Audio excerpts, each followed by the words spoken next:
من ابدا علی حبیبک خیر الخلق کلہم مولاي صلی وسلم دائما ابدا علی حبیبک خیر الخلق کلہم محمد سید الکونین والثقلین والفریقین من عرب ومن عجم مولاي صلی وسلم دائما ابدا علی حبیبک خیر الخلق کلہم۔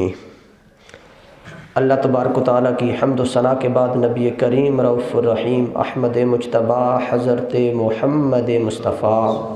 صلی اللہ علیہ وآلہ وسلم کی ذات اقدس پر درود و سلام کا نذرانہ پیش کرنے کے بعد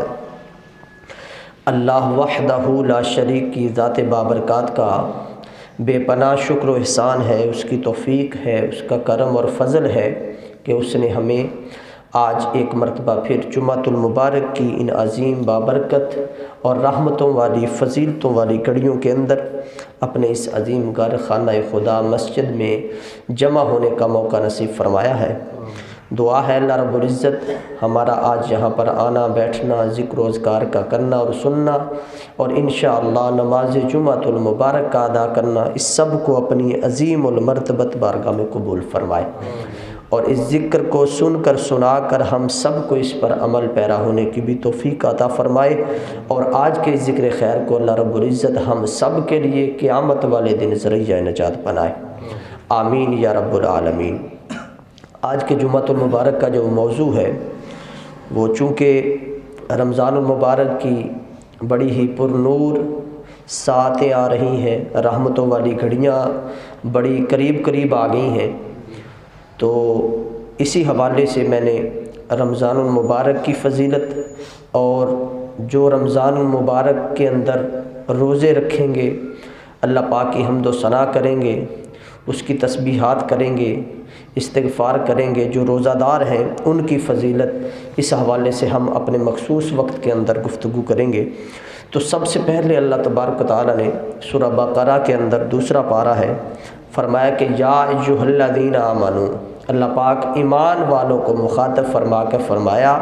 کہ کتب علیکم الصیام کما کتب علی الذین من قبلکم،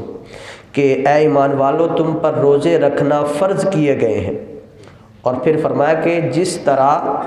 تم سے پہلے لوگوں پر روزے رکھنا فرض کیا گیا تھا اسی طرح تم پر بھی فرض کیے گئے ہیں، اور پھر فرمایا لعلکم تتقون، تاکہ تم متقی بن جاؤ، تاکہ تم پرہیزگار بن جاؤ۔ تو اس میں تین چیزیں ہیں اس آیت کریمہ میں، اور بھی بہت ساری چیزیں ہیں لیکن دو تین بڑی اہم اور سامنے ہمیں نظر آنے والی تین چیزیں ہیں۔ ایک تو اللہ تبارک و تعالیٰ نے یہاں پر ایمان والوں سے اللہ پاک مخاطب ہوا اور انہوں نے اللہ تبارک و تعالیٰ نے ہمیں یہ پیغام دیا کہ اے ایمان والو روزے رکھنا تم پر فرض ہے، تو پتہ چلا کہ یہ ہم پر فرض ہے، یہ ہم نے لازمی رکھنے ہیں۔ اور اس کے بعد دوسری بات اللہ پاک نے فرمائی کہ یہ نہ سمجھنا کہ اس طرح کی مشقت جو تمہیں نظر آ رہی ہے، بظاہر یہ مشقت نظر آ رہی ہے لیکن اس کے پیچھے جو معاملات ہیں، جو اس کا باطن ہے وہ مشقت طلب نہیں ہے، بلکہ وہ بڑی رحمتوں والا، عظمتوں والا، برکتوں والا، یعنی اجر و ثواب ہے اس کے اندر۔ بظاہر اس طرح لگتا ہے کہ جیسے روزہ رکھنا بہت بڑی مشقت ہے، لیکن یہاں پر جو تنگ دستی، کوئی بھوک پیاس، کوئی پریشانی، کوئی تکلیف ہمیں ہوتی ہے تو اس کا اجر بھی بہت زیادہ ملتا ہے، اور پھر رمضان المبارک کی گھڑیاں ہوں تو پھر تو بہت زیادہ ہو جاتا ہے۔ تو فرمایا کہ یہ نہ سمجھنا کہ تم پر ہی فرض کیے گئے ہیں، فرمایا کتب علیکم الصیام کما کتب علی الذین من قبلکم، جو تم سے پہلے لوگ گزرے ہیں، جو میرے بندے تھے، ان پر بھی یہ روزے رکھنے فرض تھے۔ یہ تعداد کے اندر فرق ہو سکتا ہے، ان کے ٹائمنگ کے اندر فرق ہو سکتا ہے کہ کتنے ٹائم سے لے کر کتنے ٹائم تک، لیکن فرمایا کہ ان پر بھی فرض تھے، وہ بھی روزے رکھتے تھے۔ یہ نہ سمجھنا کہ یہ صرف ہمارے لیے ہے کہ ایک مہینہ دن کے وقت ہم نے کھانا پینا نہیں ہے، فرمایا کہ نہیں، تم سے پہلے لوگوں پر بھی یہ فرض کیے گئے تھے، وہ بھی روزے رکھتے تھے۔ اور تیسری بات اس میں اللہ پاک نے فرمایا کہ اگر ہم اس رمضان المبارک کے مہینے کے اندر روزے رکھتے ہیں، رمضان المبارک کے مہینے کو پا لیتے ہیں، تو فرمایا کہ پھر لعلکم تتقون، میں نے یہ رکھے اس لیے ہیں کہ تم متقی بن جاؤ۔ تو پتہ چلا کہ ان رمضان المبارک کا یہ جو مہینہ رحمتوں والا، برکتوں والا، عظمتوں والا آ رہا ہے، اس ماہ مبارک کے اندر بندہ اللہ کے بڑا قریب ہو جاتا ہے، بندہ پرہیزگار ہو جاتا ہے، بندہ متقی ہو جاتا ہے، تقوی والا بن جاتا ہے، اور جو تقوی والا بن جائے وہ اللہ کے قریب ہو جاتا ہے۔ یعنی یہ وہ مہینہ آ رہا ہے جس میں بندہ اللہ کا بندہ بن جائے گا، بن سکتا ہے اس ماہ مبارک کے اندر۔ یہ ایسا مہینہ ہے، اور یہ بات بھی یاد رکھنی ہے کہ دوبارہ 1 سال کے بعد پتہ نہیں یہ مہینہ ہماری تقدیر کے اندر، ہماری قسمت کے اندر ہو یا نہ ہو۔ لمحات کا، سانسوں کا کوئی پتہ نہیں ہے، یہ اس مالک کے ہاتھ میں ہے، یہ بٹن جو ہے وہ مالک کے ہاتھ میں ہے، وہ جب چاہے دبا سکتا ہے۔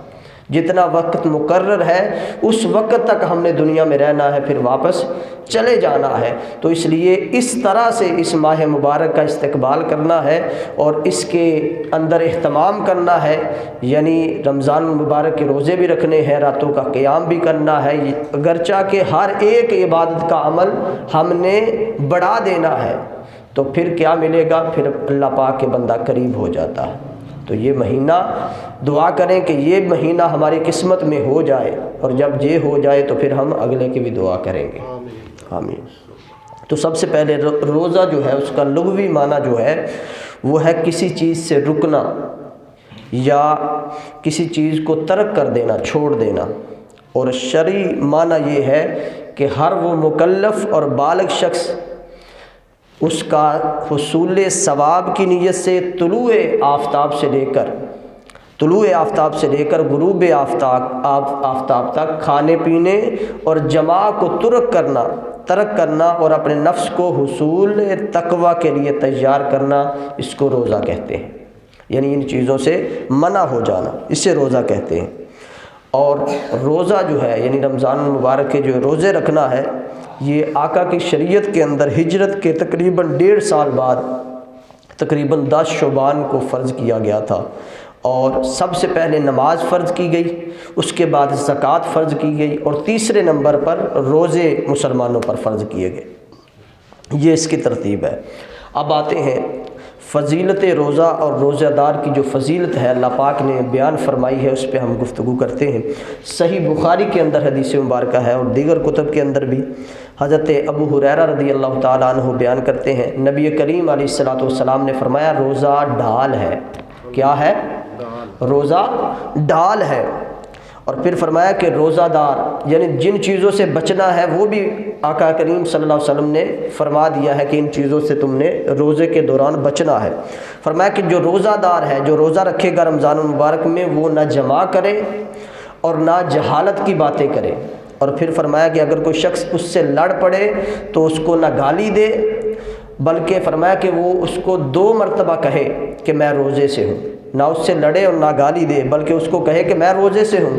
اور پھر فرمایا اس ذات کی قسم، یہ دونوں چیزیں تینوں بیان کر کے پھر نبی کریم علیہ الصلوۃ والسلام فرماتے ہیں کہ اس ذات کی قسم جس کے قبضہ قدرت میں میری جان ہے، روزہ دار کے منہ کی جو بو ہے نا، اللہ تعالیٰ کو مشک کی خوشبو سے بھی زیادہ پسند ہے۔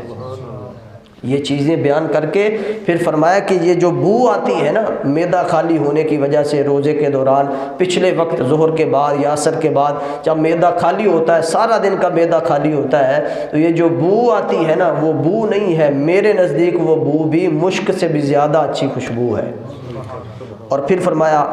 نبی کریم صلی اللہ علیہ وسلم نے، پھر اللہ تعالیٰ فرماتا ہے کہ وہ کھانے پینے اور نفس کی خواہش کو میری وجہ سے ترک کر دیتا ہے، چھوڑ دیتا ہے، تو فرمایا کہ پھر میں اس کا اجر بھی دیتا ہوں۔ وہ اجر کیا ہے؟ فرمایا کہ اس لیے کہ روزہ میرے لیے ہے اور میں ہی اس کی جزا دوں گا، اور باقی نیکیوں کا اجر 10 گنا ہے۔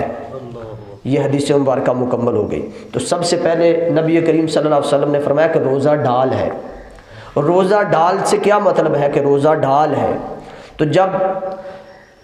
پچھلے ادوار کے اندر بھی آپ کو پتہ ہے کہ جب جنگیں ہوتی تھی تلواروں کے ساتھ، اس کے ساتھ ایک ڈھال ہوتی تھی کہ اگر دوسرا حملہ کرے تو اس سے آپ نے اس کو روکنا ہے، اس کی تلوار اس ڈال پہ روک لینی ہے تاکہ آپ بچ جائیں،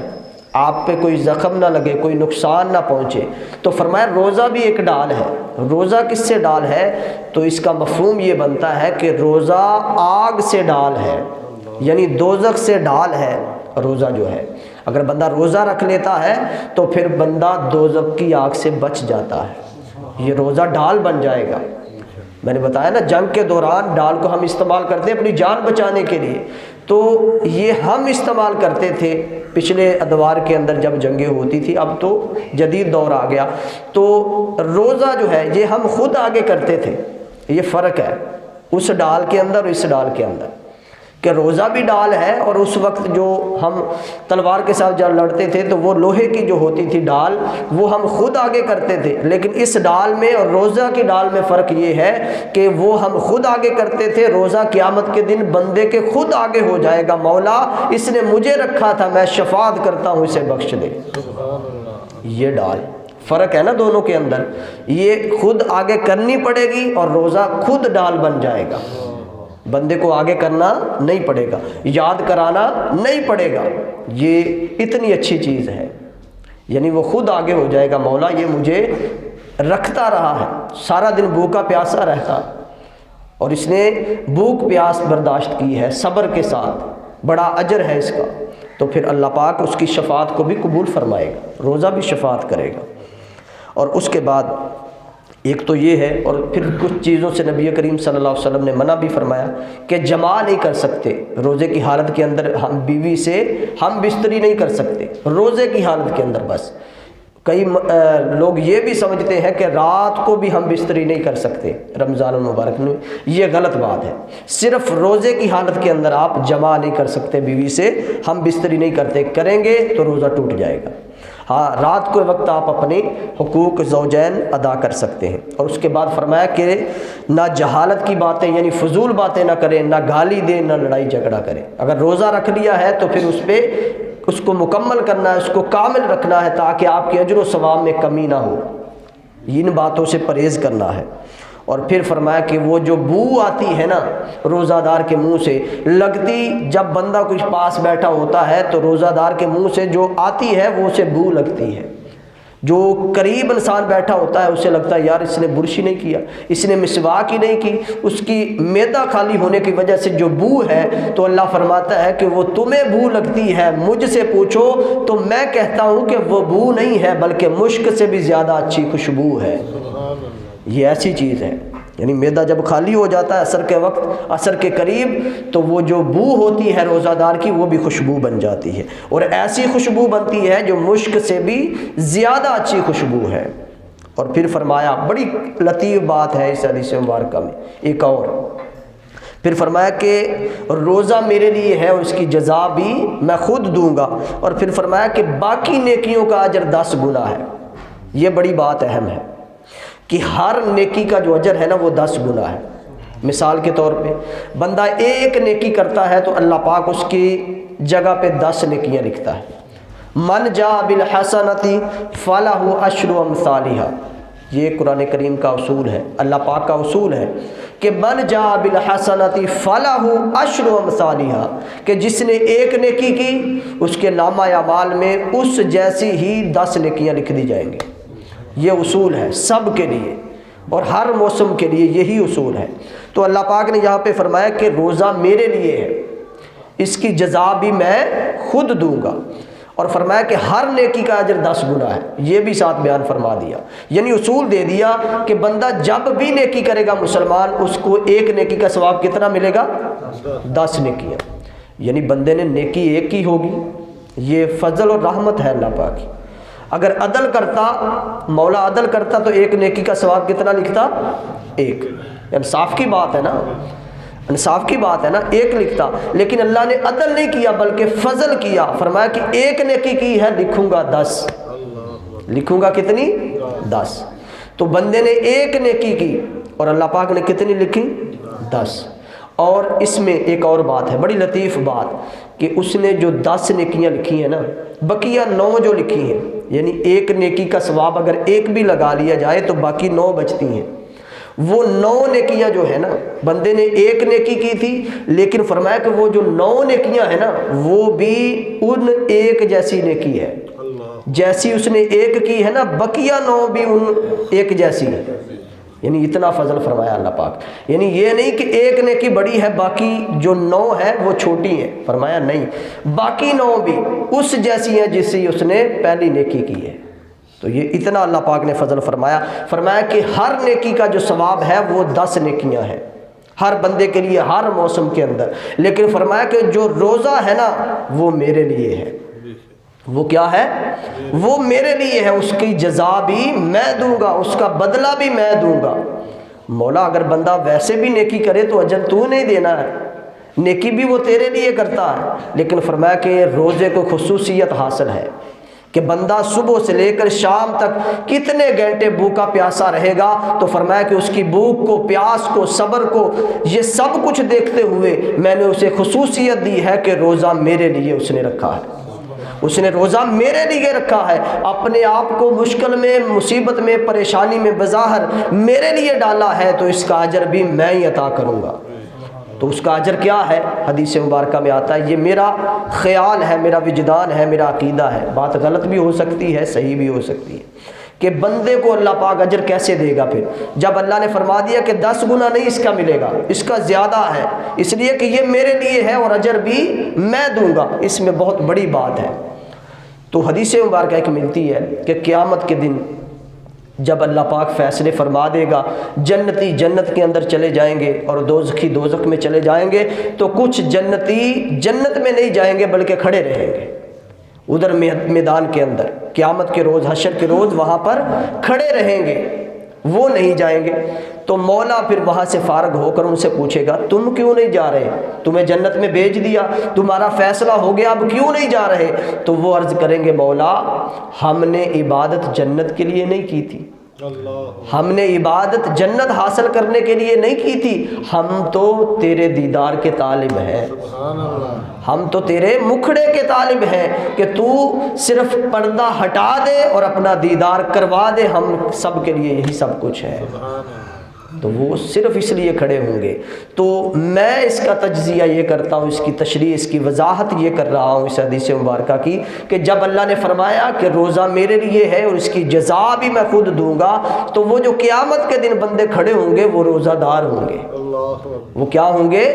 روزہ دار ہوں گے۔ وہ یاد دلائیں گے، مولا تو نے کہا تھا روزہ میرے لیے ہے اور ہم نے رکھا کہ یہ مولا کے لیے ہے، تو اس کا اجر بھی کوئی خصوصی ہوگا، اس کا اجر بھی کوئی خصوصی ہوگا۔ نیکیوں پہ اجر و ثواب پہ جنت تو مل جائے گی، لیکن مولا ہم تو اس لیے بھوکے پیاسے رہے، ہم نے عبادات کی، ہم نے ذکر کیا، ہم نے تلاوت قرآن کی، رمضان کے اندر ہم نے استغفار کیا، ہم بندے بن گئے، ہم تیرے ہو گئے، اس لیے کہ تو نے کہا تھا کہ روزہ میرے لیے ہے اور اس کی جزا بھی میں خود دوں گا۔ اب مولا وہ خصوصیت کیا ہے جو تو دینا چاہتا ہے؟ تو وہ مولا رخ سے کپڑا ہٹا دے گا، وہ پردہ ہٹا دے گا اور روزہ دار اس کا دیدار کر لیں گے۔ تو اس کا مفہوم یہ بنا، اس لیے مولا نے فرمایا تھا کہ روزہ میرے لیے ہے اور اس کی جزا بھی میں خود دوں گا۔ وہ جزا کیا تھی؟ وہ جزا جنت نہیں تھی بلکہ اللہ کا دیدار تھا، یہ جزا ہے۔ تو پتہ چلا کہ روزہ دار اگر بڑے اچھے طریقے کے ساتھ، اہتمام کے ساتھ، کامل طریقے سے رمضان المبارک کی گھڑیوں کو، ساعتوں کو پالے تو وہ بندہ بن جاتا ہے، وہ مولا کا بندہ بن جاتا ہے۔ اور جب مولا کا بندہ کوئی بن جائے، اس کا فرما بردار بن جائے، تو پھر مولا اس کو اپنے بڑے قریب کر لیتا ہے، اس کو اپنا قرب نصیب فرما دیتا ہے۔ اور جب قرب نصیب ہوتا ہے تو پھر قیامت کے دن اس کو اور کوئی خواہش نہیں رہتی اس کے سوا کہ مولا کا دیدار ہو جائے۔ تو یہ ایک حدیث مبارکہ جو صحیح بخاری کے اندر ہے۔ اب اگلی حدیث مبارکہ بھی ہے جو صحیح ابن حبان کے اندر ہے۔ نبی کریم علیہ السلام نے فرمایا، اے لوگو تمہارے پاس ایک عظیم اور بڑا مبارک مہینہ پہنچا ہے۔ رمضان المبارک کی بات ہو رہی، فرمایا کہ اس مہینے کے اندر ایک رات ایسی ہے جو 1000 مہینوں سے افضل رات ہے۔ جو 1000 مہینوں سے بہتر ہے۔ فرمایا ایسی رات بھی آ رہی ہے، اور فرمایا کہ اس مہینے کے اندر روزے کو فرض کر دیا ہے اور اس کی رات میں قیام کو نفل کر دیا ہے۔ یہ حدیث مبارکہ تھوڑی طویل ہے۔ اور پھر فرمایا جو شخص اس ماہ مبارک کے اندر کوئی نیکی کرے گا تو فرمایا کہ وہ نیکی جو وہ کرے گا تو وہ اس طرح ہے دوسرے مہینوں کی نسبت جیسے اس نے فرض ادا کیا ہے۔ یعنی اس مہینے میں اگر ایک نیکی کوئی کرتا ہے، وہ جو میں نے بات بتائی کہ یہ روزہ اللہ کے لیے ہے اور وہ جزا بھی خود دے گا، فرمایا کہ جو دوسرے مہینوں کے اندر نیکی کرے گا اس کا ثواب نیکی کا دیا جائے گا، لیکن رمضان المبارک کے اندر کوئی نیکی کرتا ہے تو وہ دوسرے مہینوں کی نسبت اس طرح ہے جس طرح اس نے فرض ادا کیا ہے۔ فرض کا اجر و ثواب زیادہ ہے نوافل سے اور واجبات سے۔ اور پھر فرمایا کہ جو شخص اس مہینے کے اندر فرض ادا کرے گا، یہ تو تھا کہ ایک نیکی ادا کی تو اس کے بدلے فرض جتنا ثواب ملے گا، پھر فرمایا کہ جو شخص اس مہینے میں فرض ادا کرے گا تو وہ ایسا ہے جیسے دوسرے مہینوں کے اندر اس نے 70 فرض ادا کیے۔ کتنے؟ 70 فرض ادا کیے۔ یہ اتنا بڑا اجر ہے۔ اور اس سے مراد یہ نہ لے لے کہ جس طرح نماز فرض ہے تو بندہ اگر نوافل بھی پڑھے تو ان فرائض کے برابر پہنچ سکتا ہے، نہیں، جو نمازیں اور دوسرے فرائض ہیں ان کے برابر نہیں پہنچ سکتا۔ یہ رغبت دلانا ہے، شوق دلانا ہے اللہ کی طرف، اس کی محبت کے اندر، اس کی عبادات کی طرف، بندے کو متقی بنانا ہے، پرہیزگار بنانا ہے، اپنا بندہ بنانا ہے، اس لیے اللہ پاک نے اتنا اجر و ثواب رکھا ہے۔ تو فرمایا ایک فرض ادا کرتا ہے تو دوسرے مہینوں کی نسبت اس مہینے میں اسے 70 فرائض کا ثواب ملے گا۔ ایک فرض ادا کیا تو لکھے جائیں گے کہ 70 فرض ادا کیے۔ اور پھر فرمایا یہ مہینہ صبر کا مہینہ ہے اور صبر کا ثواب بدلہ صرف جنت ہے۔ روزہ رکھ کے ہم صبر کرتے ہیں نا، برداشت کرتے ہیں، تو فرمایا یہ جو تم صبر کرتے ہو نا اس کا سیدھا سیدھا بدلہ جنت ہے، اس سے نیچے اور کوئی بدلہ نہیں ہے۔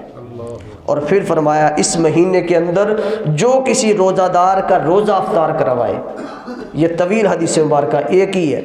فرمایا کہ جو کوئی کسی روزہ دار کا روزہ افطار کروائے اس کے لیے گناہوں کی مغفرت ہے، اللہ پاک اس کے گناہوں کو معاف فرما دیتا ہے، اور فرمایا اس کی گردن کو اللہ پاک دوزخ سے آزاد کر دیتا ہے۔ اور پھر فرمایا کہ اور اس کو روزہ دار کی مثل اجر ملے گا۔ روزہ افطار کروانے والے کو بھی جس طرح روزہ دار نے روزہ رکھا، سب کچھ برداشت کیا، جس نے روزہ کھلوایا، افطار کروایا، اس کو بھی اتنا ہی اجر ملے گا، اور روزہ دار کے اجر میں بھی کمی نہیں ہوگی۔ یہ بھی۔ اور پھر صحابہ اکرام نے اب سوال کیا، جب نبی کریم صلی اللہ علیہ وسلم نے یہ ساری باتیں فرمائیں تو اب صحابہ نے سوال کیا، یا رسول اللہ ہم میں سے ہر شخص جو ہے اس کی استطاعت نہیں رکھتا کہ اتنا اہتمام کرے، کھانا بنائے، شربت بنائے، دودھ بنائے اور پھر لوگوں کو دعوت دے، 2 کو 4 کو جتنی اس کی استطاعت ہے کہ آؤ بھئی میں تمہارا روزہ افطار کرواتا ہوں۔ صحابہ نے سوال کر دیا اور ہمارے لیے آسانی فرما دی۔ ہم اب بھی مشکل میں پڑ جاتے ہیں، نہیں، جتنا اللہ پاک نے مالی لحاظ سے آپ کو مضبوط کیا ہے اسی طرح سے آپ نے روزہ افطار کروانا ہے۔ اگر آپ کے پاس ایک بندے کا ہے تو آپ ایک بندے کو ہی دعوت دیں، جتنا آپ کے پاس مال ہے اتنا خرچ کریں۔ فرمایا حضور ہمارے ہر ایک شخص کے پاس اتنی استطاعت نہیں ہے کہ کسی کا روزہ افطار کروا سکے۔ تو اب حضور علیہ السلام ان کی نفسیات سمجھ گئے کہ وہ کہاں سے بول رہے ہیں، تو نبی کریم صلی اللہ علیہ وسلم نے فرمایا کہ اللہ تعالیٰ یہ ثواب اس شخص کو بھی عطا کرے گا کہ ضروری نہیں ہے کہ اتنا زیادہ پھل ہو، اتنی ڈشیں ہو تو پھر ہی آپ افطاری کروا سکتے ہیں۔ فرمایا کہ اللہ پاک اس شخص کو بھی عطا کرے گا جو روزہ دار کو ایک کھجور سے روزہ افطار کروا دے، جو ایک روزہ دار کو پانی کے ایک گھونٹ سے روزہ افطار کروا دے، جو روزہ دار کو ایک دودھ کے گھونٹ سے روزہ افطار کروا دے، اللہ پاک اس کو بھی اتنا ہی اجر و ثواب عطا فرمائے گا جتنا کہ اتنی ڈشیں اور اتنے شربت لا کر روزہ افطار کرنے والے کو ملی ہے۔ یعنی یہ مقصد ہے۔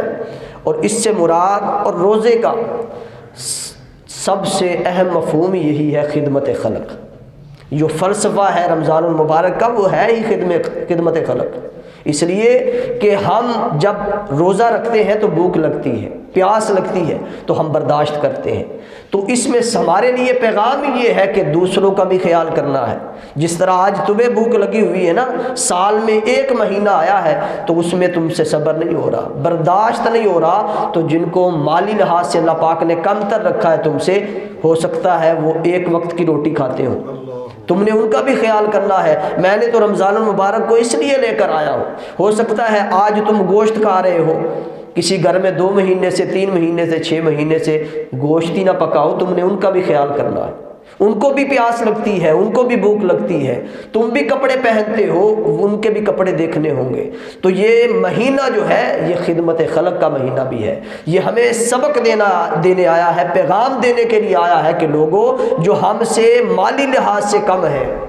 جو ہم سے مالی لحاظ میں کم ہے، ہم نے ان کی بھوک و پیاس کا، راشن کا، ہر چیز کا خیال کرنا ہے، اور جو رمضان المبارک میں نیکی ہے وہ سب سے بڑھ کر نیکی ہے۔ تو فرمایا کہ ہر اس بندے کو بھی اتنا ہی اجر و ثواب ملے گا، چاہے اس نے 1 گھونٹ سے افطار کروایا روزہ، 1 کھجور سے کروایا، یا دودھ کے 1 گھونٹ سے روزہ افطار کروا دیا، اس کو بھی اتنا اجر و ثواب ملے گا۔ اور پھر فرمایا کہ یہ وہ مہینہ ہے جس کا اول رحمت ہے، جس کا اول رحمت ہے، اور اس کا اوسط یعنی درمیان جو ہے وہ مغفرت ہے، اور اس کا آخر جہنم سے آزادی ہے۔ یعنی اس کو یوں آپ کر لیں، جو پہلا عشرہ ہے فرمایا وہ رحمت کا ہے، اللہ پاک رحمتوں کے دروازے کھول دیتا ہے، اے بندے اگر تجھے رحمت چاہیے تو آ جا، اگر تجھے رحمت چاہیے، تو رحمت کا طالب ہے تو آ جا، میں نے رحمت کے دروازے کھول دیے۔ اور پھر جو دوسرا عشرہ ہے فرمایا اپنی بخشش کروانے کا، اللہ سے توبہ استغفار کرنے کا، مغفرت کروانے کا، گناہوں کو معاف کروانے کا عشرہ ہے۔ اور فرمایا جو تیسرا عشرہ ہے وہ جہنم سے آزادی کا عشرہ ہے،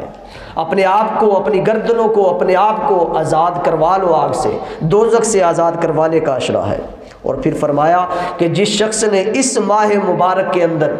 میں نے کہا نا یہ فلسفہ خدمت خلق بھی ہے، بڑی لطیف بات اس حدیث مبارکہ میں نبی کریم علیہ الصلوۃ والسلام نے فرمایا جن کے نیچے خادم کام کرتے ہیں، فرمایا کہ اس ماہ مبارک کے اندر جو شخص اپنے ملازم کو، خادم کو کام لینے میں تخفیف کرے گا، یعنی کم کام لے گا، تھوڑا کر دے گا ماہ رمضان المبارک کے اندر، فرمایا اگر تخفیف کرے گا تو اللہ پاک اس کی مغفرت فرما دے گا، یعنی اس میں کمی کر لے گا، نرمی کر لے گا، یار رمضان المبارک شروع ہو گیا، تم یہ کام کر لینا، یہ رہنے دینا، یا اتنا کام میں تمہارے ساتھ کرا دیا کروں گا، اتنا تم کر لینا۔ فرمایا کہ اتنی سی بات پہ کہ اس کا خیال کیا ہے، کام میں تھوڑی سی کمی کر دی ہے، اللہ پاک نے فرمایا تو نے میرے بندے کا خیال کیا ہے، جا تجھے بخش دیتا ہوں، جا تجھے معاف کر دیتا ہوں، تیرے گناہوں کو معاف کر دیتا ہوں، تجھے دوزخ سے آزاد کر دیتا ہوں، اتنا بڑا اجر ہے۔ اور پھر فرمایا کہ اس ماہ مبارک کے اندر یہ خصوصی طور پر فرمایا کہ 4 خصلتوں کو جمع کرو۔ وہ 4 خصلتیں کیا ہیں؟ فرمایا 2 خصلتیں ایسی ہیں جس سے اپنے رب کو راضی کرو گے، اور 2 خصلتیں ایسی ہیں فرمایا کہ جس کے بغیر بندے کا کوئی چارہ نہیں ہے۔ 2 خصلتیں وہ ہیں کہ فرمایا کہ جن کے بغیر چھٹکارا نہیں ہے، وہ یہ ہیں کہ تم اللہ سے جنت کا سوال کرو اور دوزخ سے پناہ مانگو، اس کے بغیر فرمایا چھٹکارا نہیں ہے، اس کو لازم کر لو۔ اور پھر فرمایا کہ 2 خصلتیں جس سے اپنے رب کو راضی کرو گے، ایک یہ ہے کہ کلمہ شہادت پڑھتے رہنا، اور دوسرا ہے استغفار کرتے رہنا،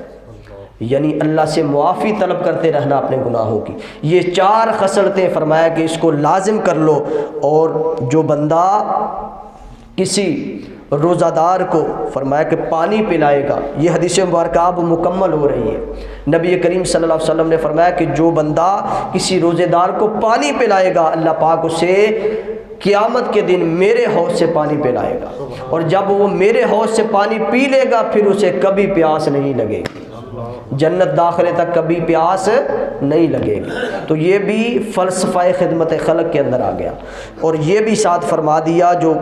کہ تم جنت کا سوال کرو اور دوزخ سے پناہ مانگو۔ اس حوالے سے ترمذی کے اندر بھی ایک روایت موجود ہے کہ نبی کریم صلی اللہ علیہ وسلم نے فرمایا، بڑی رحمت فرمائی اللہ پاک نے امت مسلمہ پر، امت مصطفیٰ پر۔ ترمذی کے اندر حدیث مبارکہ فرمایا جو مسلمان اللہ سے 3 مرتبہ کہتا ہے نا، اللہ پاک میں تجھ سے جنت کا سوال کرتا ہوں، کہ مجھے جنت عطا فرما، تو جنت کہتی ہے، پھر جنت سفارش کرتی ہے، مولا اس نے 3 مرتبہ کہا ہے میری درخواست ہے اس کو میرے اندر داخل فرما دے۔ اور فرمایا کہ جو دوزخ سے پناہ طلب کرتا ہے، دن کے اندر صرف 3 مرتبہ کہتا ہے اللہ میں دوزخ سے پناہ مانگتا ہوں، اللہم اجرنی من النار، میں آگ سے پناہ مانگتا ہوں، تو اللہ پاک فرماتا ہے جنت دوزخ جو ہے وہ اللہ سے درخواست کرتی ہے کہ مولا اس نے 3 مرتبہ مجھ سے پناہ مانگی ہے، اسے مجھ سے دور کر دے، اسے پناہ دے دے مجھ سے، تو اللہ پاک اس کو پناہ عطا فرماتا ہے، یعنی اتنی اللہ پاک رحمت عطا فرماتا ہے۔ تو باتیں بہت ساری تھی، آگے بھی ہے، لیکن صرف ایک دعا جو ہے وہ بتا کر، جو نبی کریم صلی اللہ علیہ وسلم رمضان المبارک کی آمد پر صحابہ کرام کو سکھلاتے تھے اور خود بھی پڑھتے تھے، تو وہ بیان کر کے بتا کر تو ہم اس کو مکمل کرتے ہیں کہ جب بھی رمضان المبارک کی آمد ہوتی تھی تو نبی کریم علیہ السلام خود بھی اور صحابہ کرام کو بھی یہ دعا سکھلاتے تھے جو رمضان المبارک کے حوالہ سے ہے کہ اللہم سلمنی من رمضان، کہ اللہ مجھے رمضان کے لیے سلامت رکھ، مجھے رمضان کے لیے سلامت رکھ، وسلم رمضان علی، اور رمضان کو میرے لیے سلامت رکھ۔ یا آپ اگر آسان لفظوں میں سمجھنا چاہیں تو اے اللہ مجھے رمضان میں سلامتیاں عطا فرما، مجھے رمضان میں سلامتیاں عطا فرما، یہ اس کا مفہوم ہے۔ اور پھر فرمایا وَتَسَلَّمْهُ مِنِّي مُتَقَبَّلًا، اور رمضان کو میرے لیے سلامتی کے ساتھ قبولیت کا ذریعہ بنا۔ یہ دعا نبی کریم علیہ السلام خود بھی پڑھتے تھے اور صحابہ کرام کو بھی اس کی تلقین کیا کرتے تھے، سکھلاتے تھے، کیونکہ یہ جو ماہ مبارک ہے نا یہ بڑی عظمتوں والا، بڑی رفعتوں والا، رحمتوں والا ہے۔ اگر کوئی اس سے محروم رہ گیا، یعنی وہ اس میں موجود بھی ہے اس دور کے اندر اور اس کے زندگی کے اندر رمضان المبارک آ بھی گیا اور وہ اس کی رحمتوں سے محروم رہا، تو وہ گویا ہر رحمت سے، ہر چیز سے محروم رہا، کیونکہ اتنی رحمتوں والا کہ جس ماہ مبارک کے اندر اللہ پاک نے اتنی شانیں اور فضیلتیں رکھی ہیں، بندہ اس سے بے خبر ہو، اس کو اگنور کر دے،